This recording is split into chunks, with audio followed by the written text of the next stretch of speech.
అధ్యాయము 14 నుండి. అప్పుడు 12 మందిలో ఒకడగు ఇస్కరియోతు యూదా ప్రధాన యాజకుల యొద్దకు వెళ్ళి, నేనాయనను మీకు అప్పగించిన ఎడల నాకేమి ఇత్తురని వారిని అడిగాను. జాగ్రత్తగా వినండి ప్రేమణ దోంబిడ్లారా. దొంగలు ఎక్కడో ఉండరు, దొరల మధ్యలోనే దొంగలు ఉంటారు. అలాంటి దొంగ తత్వము కలిగినటువంటి వ్యక్తే ఇస్కరియోతు యూదా. ప్రేమణ దోంబిడ్లారా, ఇస్కరియోతు యూదా యేసు ప్రభుల వారి విషయంలో చేసిన ద్రోహము ఇంతంత కాదు. పోనీన ఎక్కడివాడో కాదు, ప్రభు తెలియనివాడు అసలే కాదు.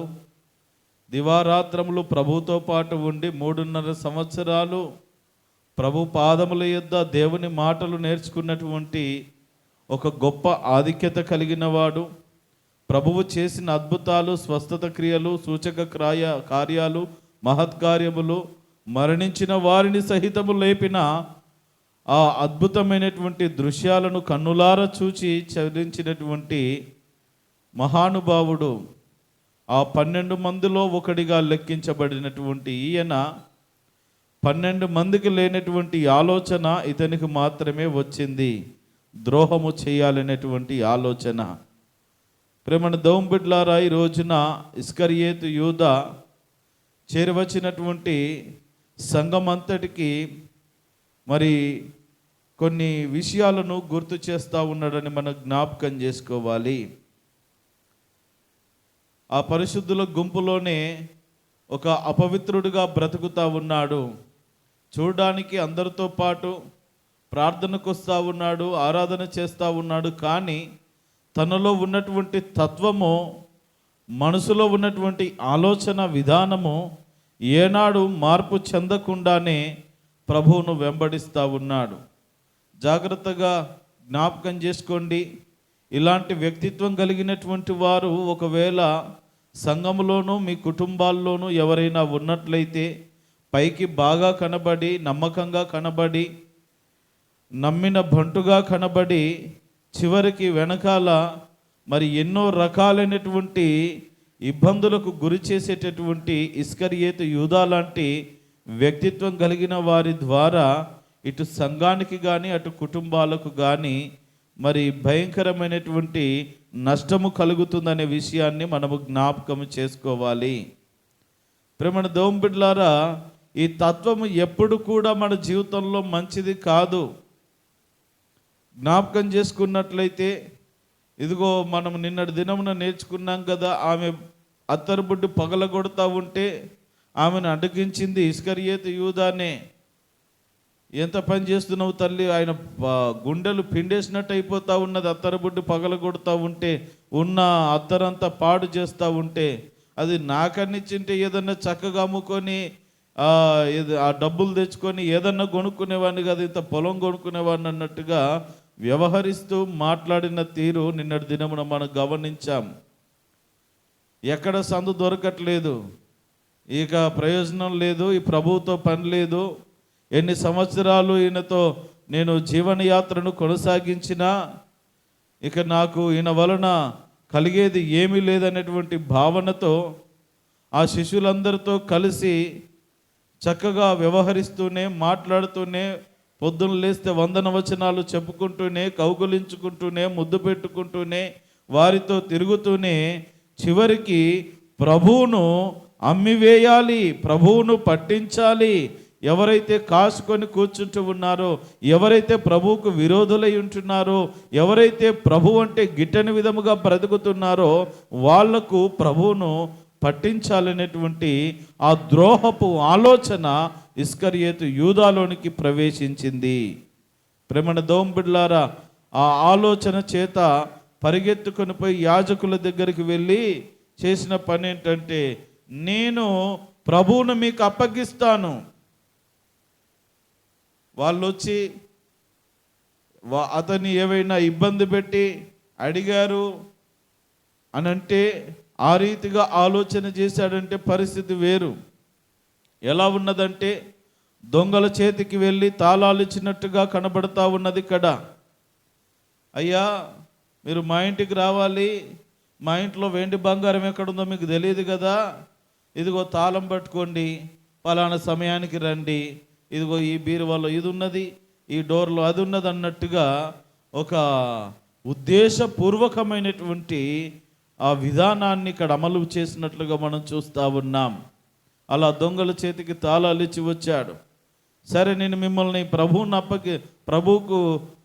ప్రభువును మిమ్మల్ని మీకు అప్పగిస్తాను, మీరు నాకేమిస్తారు?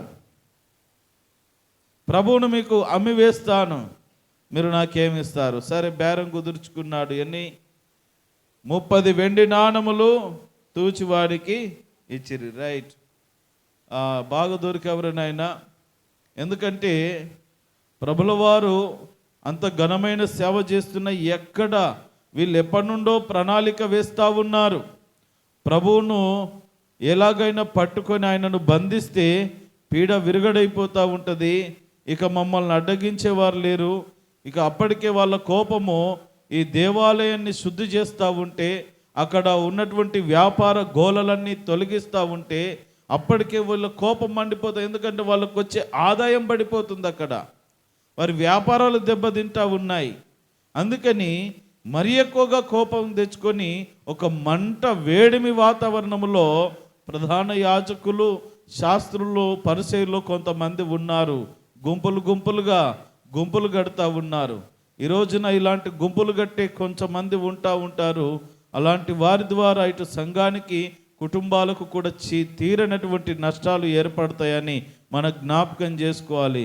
ఒకవేళ గుంపులు కట్టే తత్వం ఉంటుంది, మంచి కొరకై ఉండాలి, ఇతరుల క్షేమము కొరకై ఉండాలి, సంఘ క్షేమం కొరకై ఉండాలి. కానీ ఒక సంఘమంతా ఒక దాటిన వెళ్తూ ఉంటే ఇంకో వైపుగా వారిని ఎలా పడగొడదామా, సంఘాన్ని ఎలా చీలుద్దామా, సంఘాన్ని ఎలా నాశనానికి నడిపిద్దామనేటువంటి తాపత్రయంతో ఆ కోణములో ఎవరైనా అలాంటి తప్పుడు పనులు చేసినట్లయితే వారి రావలసినటువంటి శిక్ష ఇంతంత కాదని జ్ఞాపకము చేస్తూ ఉన్నాను.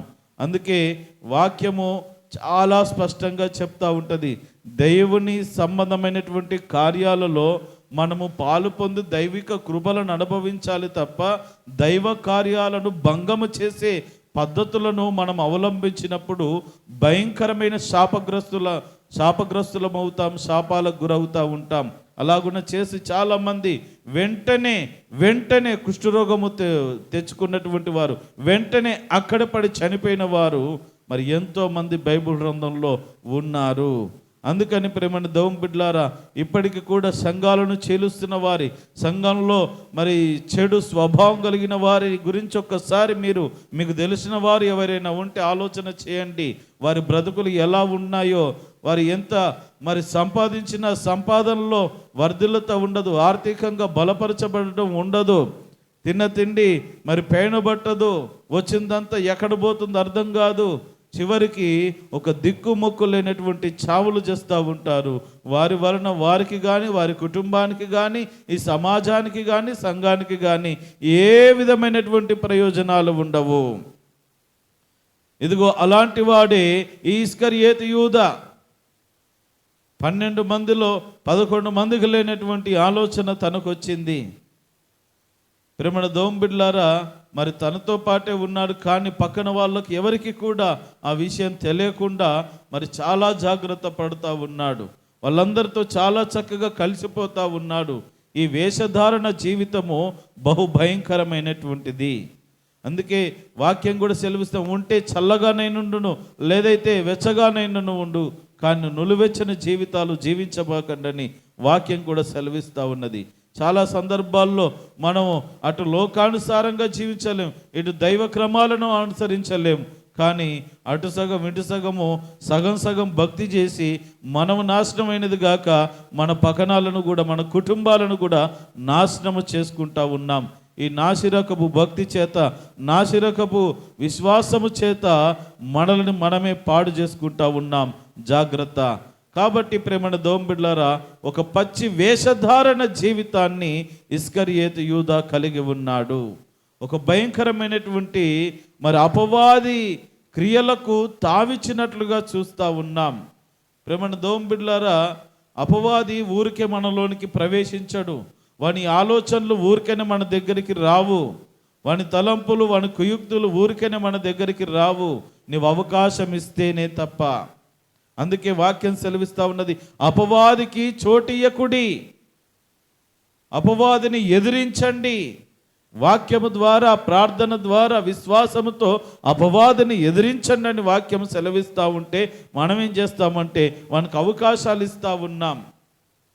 కాబట్టి ప్రేమన దేవుని బిడ్డలారా, ఇదిగో ఇక్కడ రాయబడినటువంటి మాట, మరి ఇతను యాజకుల దగ్గరికి వెళ్ళి నేను ప్రభువుని అప్పగిస్తాను, నాకేమి ఇస్తారని బేరము కుదుర్చుకొని 16వ వచనం చదవండి.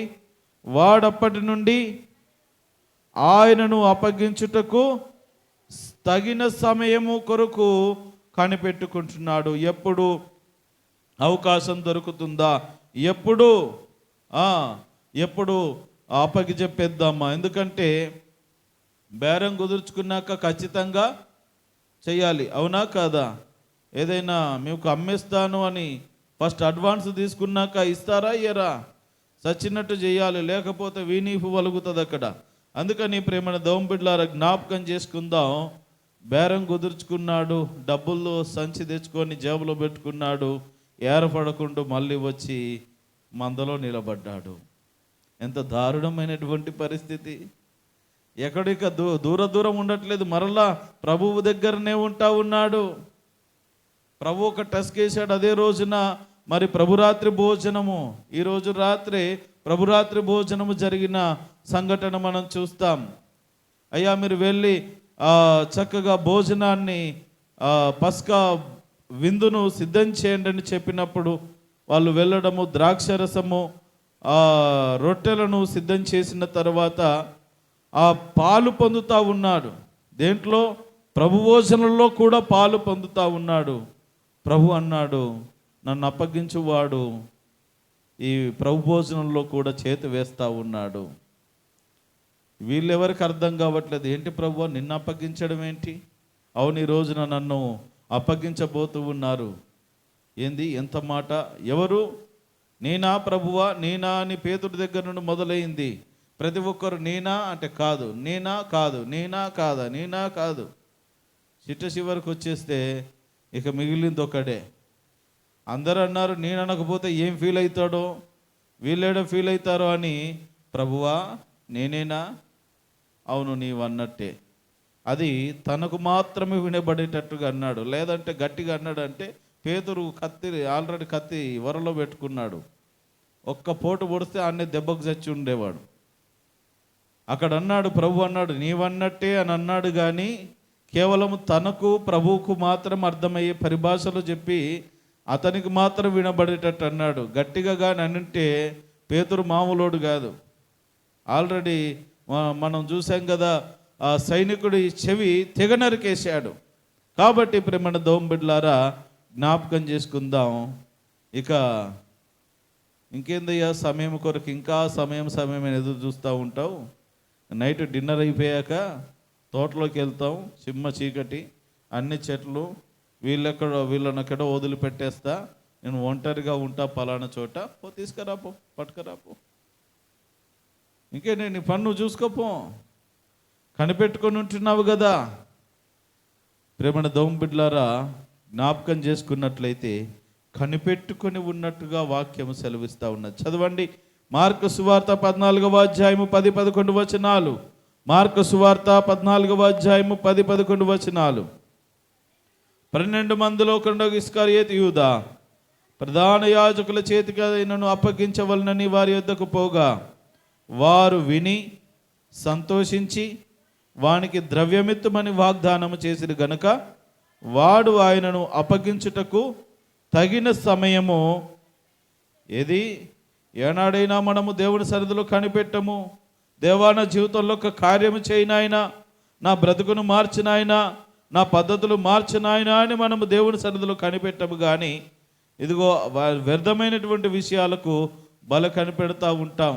ఎప్పుడొస్తుందో అవకాశం రాని, నా చేతికి ఎప్పుడు అధికారం దొరుకుతుందో దొరకని, నాకెప్పుడు సంఘ పెద్దగా అవకాశం వస్తుందో దొరకని, నేను చూపిస్తా అన్నట్టుగా సరే సంతోషం, నువ్వు నమ్మకంగా పనిచేసి దేవుని సంఘాన్ని చక్కగా నడిపిస్తూ ఉంటే దానికి మించినటువంటి ధన్యత ఈ లోకంలో నీ జీవితంలో ఏమున్నది చెప్పండి? ఈ రోజున ప్రేమణ దోంబిడ్లారా, లేనిపోని ఆడంబరాలకు, లేనిపోని అధికార వ్యామోహము చేత కుటుంబాలను, వారి జీవితాలనే కాకుండా నేటి సంఘాలను కూడా చీలుస్తున్నటువంటి వారి సంఖ్య ఎంతో ఎక్కువ ఉన్నదనేటువంటి విషయాన్ని కూడా మనము జ్ఞాపకము చేసుకోవాలి. కాబట్టి ప్రేమణ దోంబిడ్లారా, జ్ఞాపకం చేసుకుందాం. ఈ రీతిగా మరి ఇస్కరియోతు యూదా ఏం చేస్తూ ఉన్నాడంటే ప్రభువును అప్పగించడానికి సమయాన్ని కనిపెడతా ఉన్నాడు.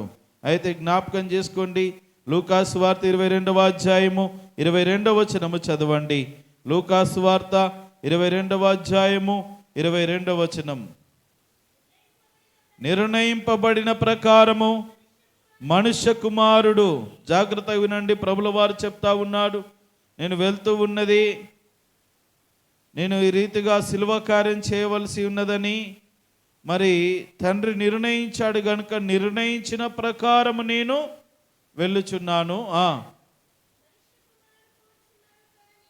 మనుష్య కుమారుడు నిర్ణయించిన ప్రకారం పోచున్నాడు, కానీ ఆయన ఎవరి చేత అప్పగింపబడుచున్నాడో ఆ మనుషునికి శ్రమ. ప్రేమణ దోంబిడ్లారా, నేను ఈ దైవ కార్యం నిమిత్తమే వచ్చాను పరలోకము నుండి లోకమునకు. ఎలాగూ నేను చేయవలసింది చేసి తీరుతాను. ఇక్కడ ఇస్కరియోతు యూదా ప్రభువును పట్టించినా పట్టించకపోయినా ప్రభువు చేయవలసిన పని ఆయన చేస్తాడు. దైవ కార్యం జరుగుతూ ఉంటుంది. కొంతమంది మహానుభావులు అనుకునే వాళ్ళు కూడా ఉంటారు, మరి ఇస్కరియోతు యూదా లేకపోతే అసలు ప్రభువును పట్టించకపోతే ప్రభు సిలువకు ఎలా ఎక్కుతాడు అని. ప్రేమణ దోంబిడ్లారా, జ్ఞాపకం చేసుకుందాం, ప్రభువు వచ్చిందే సిలువ కార్యము చేయడానికి, నిన్ను నన్ను రక్షించడానికి, తన ప్రాణము పెట్టడానికి, తన రక్తమంతా మన కొరకు కార్చడానికి ఈ లోకానికి వచ్చి ఉన్నాడు. దేవుని గొర్రెపిల్లగా దిగి వచ్చి ఉన్నాడు. ఆ సమయం వచ్చినప్పుడు ఏ రీతిగా జరుగుతుందో జరుగుతుంది, కానీ అనవసరంగా ఈ విషయంలో ఇస్కరియోతు యూదా ఇన్వాల్వ్ అయ్యాడు. నువ్వు చేసినా చేయకపోయినా నిన్ను దేవుని కార్యము చేయవలసినదే, నువ్వు అనవసరంగా దీంట్లో మరి పాలు పొందుతున్నావు, అది తప్పు అని ప్రభువు చాలా సందర్భాల్లో హెచ్చరించినటువంటి సందర్భాన్ని చూస్తాం. యోహాను సువార్త 13వ అధ్యాయంలోనికి రండి. యోహాను సువార్త 13వ అధ్యాయం. అందరు చేతులు పైకెత్తండి, దించండి. 21వ వచనం. యేసు మాటలు పలికిన తరువాత ఆత్మలో కలవరపడి, మీలో ఒకడు నన్ను అప్పగించునని మీతో నిశ్చయముగా చెప్పుచున్నానని రూఢిగా చెప్పెను. ఆ రీతిగా చెప్పినప్పుడు వాళ్ళందరిలో సంఘర్షణ పుట్టింది. ఏంది ప్రభు ఇంత మాట అన్నాడు? మేము ప్రభువుని అప్పగించడం ఏంటి? ఇన్నాళ్ళు ఆయనతో పాటు ఉండి ఆయనతో పాటు తిని ఎక్కడి వెళ్తే అక్కడికి సేవకు వెళ్ళి నమ్మకముగా ఆయన దగ్గర ఉన్నాము. ఏంది ప్రభు మమ్మల్ని ఇంత మాట అన్నాడు, ఇంతగా అపార్థం చేసుకున్నాడు అన్నట్లుగా వాళ్ళు బాధపడుతూ, ఏంటి ప్రభువా, ఎవరు, మేమా అని అంటే మొత్తం మీద అసలుడు బయటకు వచ్చాడు.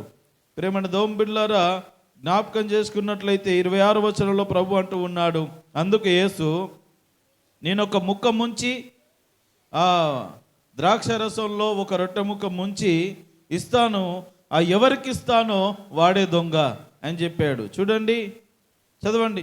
ఇచ్చేదను వాడే అని చెప్పి ఒక ముక్క ముంచి సీమోను కుమారుడగు ఇస్కరియోతు యూదాకి ఇచ్చెను. వాడు ఆ ముక్క పుచ్చుకొనగానే సాతాను వానిలో ప్రవేశించెను. యేసు, నీవు చేయుచున్నది త్వరగా చేయమని వానితో చెప్పగా.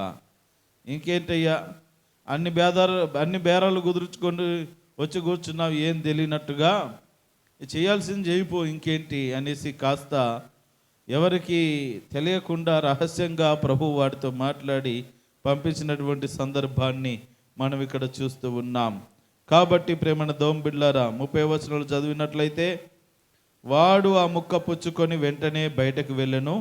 అప్పుడు రాత్రి వేళ ఇక మొత్తం మీద కొన్ని విషయాలు వారితో మాట్లాడి ఆ ప్రభుల వారు ఆ శిలువ మరణం కొరకు సిద్ధపడి వారి కొరకు ప్రార్థన చేసిన సందర్భాలను ఈ ముందున్నటువంటి లేఖన భాగాల్లో మనం గమనిస్తాం. ప్రేమన దౌం బిడ్లారా, ఈ రోజున జ్ఞాపకం చేసుకుందాం. మనం అనవసరమైనటువంటి దైవ కార్యాలను భగ్నం చేసేటటువంటి విషయాల్లో అనవసరంగా లీనమవుతున్నామేమో. కొన్నిసార్లు జాగ్రత్త. దేవుని కార్యాలు క్రమంగా జరగాలి, మర్యాదగా జరగాలి. కొన్నిసార్లు మరి దేవుని కార్యాలను నమ్మకంగా జరిగించకుండా దైవ సేవకులను కూడా అడ్డగించేవారు ఉన్నారు. వాళ్ళు కూర్చోమంటే కూర్చోవాలి, లేవాలంటే లేవాలి, ఎందుకంటే మేము నీకు జీవితం ఇస్తున్నాము. ఇక ఈ రీతిగా చెప్పి సంఘ కాపర్లను కూడా సరైనటువంటి సేవ చేయనీయకుండా మరి వ్యవహరించేటటువంటి వాళ్ళు ఎంతోమందిని వింటూ ఉన్నాము, చూస్తూ ఉన్నాం. చాలామంది ఆ రీతిగా ఉన్నారు. ప్రేమణ దౌం బిడ్లారా, జ్ఞాపకం చేసుకుందాం. దైవ కార్యాలను ఎవరైతే అడ్డగిస్తారో, దైవ కార్యక్రమాలకు ఎవరైతే వ్యతిరేకముగా వ్యవహరిస్తారో వారు పొందుకునేటటువంటి శాపం ఇంతంత కాదు. తర్వాత మనం గమనిస్తాం, ఇస్కరియోతు యూదా గతి ఏమైపోయింది? యూదా వెళ్ళి ఉరి వేసుకున్నాడు. యేసు ప్రభువును శిలువ మరణానికి అప్పగించిన తర్వాత కనీసం పశ్చాత్తాపపడయ్యో ప్రభువా క్షమించండి అనేటువంటి ఆ స్థితి కూడా తనకు లేకుండా వెళ్ళి మరి ఉరి వేసుకొని కుక్క చావు చచ్చినట్లుగా మనం చూస్తూ ఉన్నాం. ప్రయోజనం ఏమున్నది? 3.5 సంవత్సరాలు ప్రభువుతో తిరిగాడు, మరి అన్ని ప్రార్థనలకు వెళ్ళాడు. చివరికి ఏది పొందుకోకుండా ఒక ఆశీర్వాదము కూడా అనుభవించలేని స్థితిలో ఉన్నాడు. అందుకే ప్రేమణ దౌం బిడ్లారా, మనకు ఆశీర్వాదాలు కలగకపోవడానికి మన హృదయాంతరంగములు కూడా ఒక కారణమే అని చెప్పాలి. మనం ఆ రీతిగా మనం కూడా మందిరం గురించి కానీ, సంఘము గురించి కానీ, దేవుని గురించి కానీ, దేవుని యొక్క దాసులను గురించి కానీ, పెద్దలను గురించి కానీ, ఉన్న క్రమశిక్షణలను గురించి కానీ ఏవైనా వ్యతిరేకంగా ఆలోచన చేస్తున్నామేమో. జాగ్రత్త, అది చాలా పొరపాటు. కాబట్టి ఈ ఇస్కరియోతు యూదా మరి వెళ్ళి ప్రభువును అప్పగించి ద్రోహం చేశారు. మీరు అలాగున ద్రోహం చేసేవారిగా ఉండొద్దు, వేషధారులుగా ఉండొద్దు. మనము మందిరంలో ఉన్నంత వరకు కూడా, కుటుంబములు ఉన్నంత వరకు మన ద్వారా కుటుంబానికి, మన మందిరానికి, సంఘానికి మేలుకరముగా మనము బ్రతకాల, కీడును జరిగించొద్దు. ఒకవేళ మరి సంఘాన్ని మనం వేలు పెట్టి మనము ఏదైనా చేయాలని ప్రయత్నము చేసినట్లయితే అది మనకే ఎఫెక్ట్గా ఉంటుందనే ఆత్మీయ సత్యాన్ని కూడా గుర్తించి ప్రేమణ దౌం బిడ్లారా, వేషధారణ మానండి, ద్రోహము చేసే లక్షణాలు మారండి, మోసపూరితమైన కార్యాలు మానండి.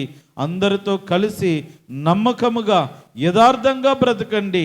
ప్రైజ్ లార్డ్ చెప్పి ఇక్కడ ముఖం ముందేమో మందిరంలోకి వచ్చాము, ఇక్కడ ఎందుకు అన్నట్టుగా వందన వచనాలు నవ్వుతూ పలకరించి లోపలంతా కుళ్ళు కుషిద్ధం పెట్టుకొని బ్రతికితే మన జీవితాలు బాగుపడవు. వాళ్ళు బాగానే ఉంటారు, ఎదుటి వాళ్ళు, మనము బాగుపడము.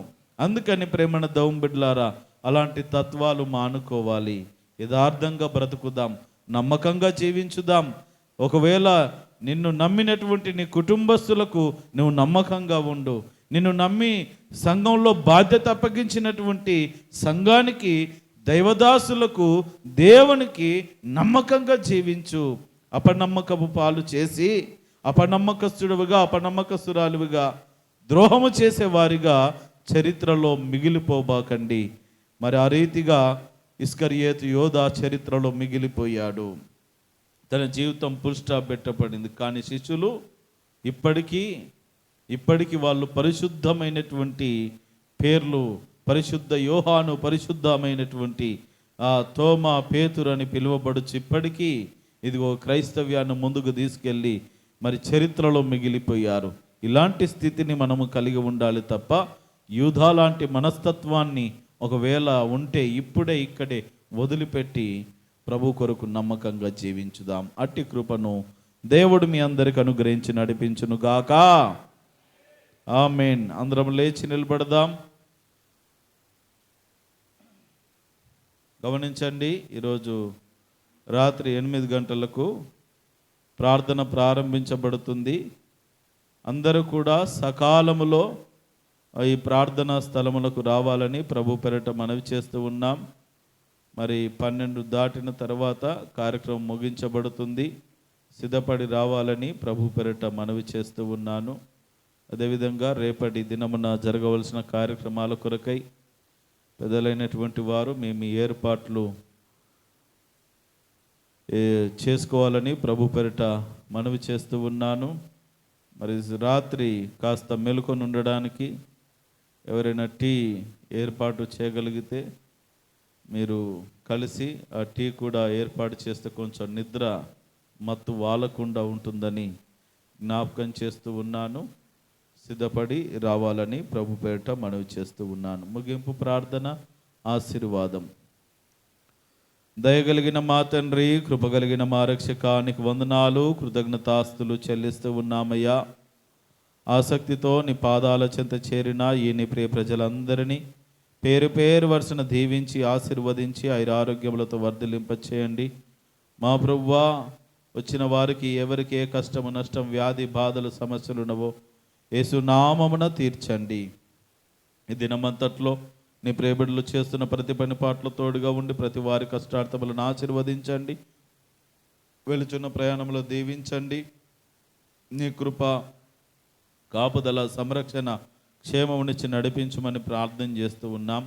మరి విశేషముగా మా ప్రభువా, మరిదిగో ఈ రోజున జరగవలసినటువంటి మా ప్రభు రాత్రికాల ప్రార్థన అంతా కూడా నీ నామానికి మహిమకరముగా జరగాలి. ఏ రీతిగా మీరు ఓలివల కొండలో మా ప్రభు గెచ్చమనే తోటలో వేదనను అనుభవిస్తూ ప్రార్థన చేశారు. మీరు శోధనలో ప్రవేశించకున్నట్లు ప్రార్థన చేయడని చెప్పారు. మేమును శోధనలో ప్రవేశించకుండా, మా ప్రభువా రోగాలు కొని తెచ్చుకోకుండా, అపాయములు మా కుటుంబాల మీదకి రాకుండా, మా బిడ్డల భవిష్యత్తు కొరకై కనిపెట్టుకొని ప్రార్థనలు చేసేటటువంటి మహా గొప్ప ధన్యతను మాకు దయచేయండి. మెలకువ దయచేయండి. శారీరక ఆత్మీయ మెలకువ దయచేయండి. మా ప్రభువా ప్రార్థన ఆత్మను మాలో కృమ్మరించండి. మా ప్రార్థనలను ఆలకించండి. మా ప్రభువా మరి ఈ రీతిగా ఈ రాత్రి మా ప్రభువా మరి జరుగుతున్నటువంటి కార్యక్రమాలన్నింటినీ దీవించి మహిమ పొంది రేపు శుభ శుక్రవారపు ఆరాధన నీ నామానికి మహిమకరముగా జరిగించాలి. మా ప్రభువా ప్రతి ఆటంకమును దూరపరిచి మీరు సిలువలో పలికిన 7 మాటలను జ్ఞాపకం చేసుకుని ధ్యానం చేస్తున్నట్టుగా మా అందరితో మరొక మారు మాట్లాడి దర్శించి మహిమ పొందుకునమని చేరవచ్చిన ప్రజలందరినీ దీవిస్తూ రక్షణ, విడుదల, స్వస్థత, క్షేమమును ప్రకటిస్తూ మా ప్రభువా చక్కగా మా ప్రభు అభివృద్ధికి తోడ్పడుతున్నటువంటి మా సీనియర్ సంఘ పెద్దలను, స్థానిక సంఘ పెద్దలను, కార్యవర్గ సభ్యులను, స్త్రీల సమాజమును, యవన బిడ్డలను ప్రతి వారిని కూడా దీవించమని ప్రార్థిస్తూ ఉన్నాం. అందరం ఇదే ఐక్యతా భావముతో సంఘ అభివృద్ధికి తోడ్పడే కృపను దయచేయండి. ఎవరిలో కూడా ఇస్కరియోతు యూదా వలె మా ప్రభు దురాత్మ దూరకుండానట్లుగా, సంఘము మలినము కాకుండా, సంఘము అభివృద్ధి పదములో నడపబడకుండా వచ్చు ఆటంకములను తొలగించమని ప్రార్థన చేస్తూ ఉన్నాం. ఈ రీతిగా మీరు కృప చూపించి సహాయం చేసి మహిమ, ఘనత, ప్రభావములు పొందుకొనుమని చేరువచ్చిన ప్రజలందరినీ దీవిస్తూ రక్షణ, విడుదల, స్వస్థత ప్రకటిస్తూ యేసు క్రీస్తు దివ్య నామమున ప్రార్థించి అడిగి వేడుకొనుచున్నాము తండ్రి, ఆమేన్. పరలోకమందున్న మా తండ్రి, నీ నామం పరిశుద్ధపరచబడుగాక, నీ రాజ్యమ్మకొచ్చుగాక, నీ చిత్తం పరలోకము నెరవేర్చున్నట్లు భూమి నెరవేరును గాక. మా అనుదిన ఆహారం నేడు మాకు దయచేయము. మా రుణాలను క్షమించిన ప్రకారం మీరు మనను క్షమించము. మమ్మల్ని శోధనలోకి తేక కీడును తప్పించము. ఎందుకంటే రాజ్యము, బలము, మహిమ నిరంతరమని విన్నావు తండ్రి, ఆమేన్. తండ్రి, కుమార, పరిశుద్ధాత్మ కన్యుని సహవాసము, కృపా, కాపదల, సంరక్షణ, ఆయురారోగ్యములు, శాంతి, సమాధానములు చెరను మీకెల్లరకు, వ్యక్తిగత జీవితాలకు, మీ కుటుంబాలకు ఇప్పుడును ఎల్లప్పుడూ సదాకాలము తోడండి నడిపించును గాక. ఆమేన్.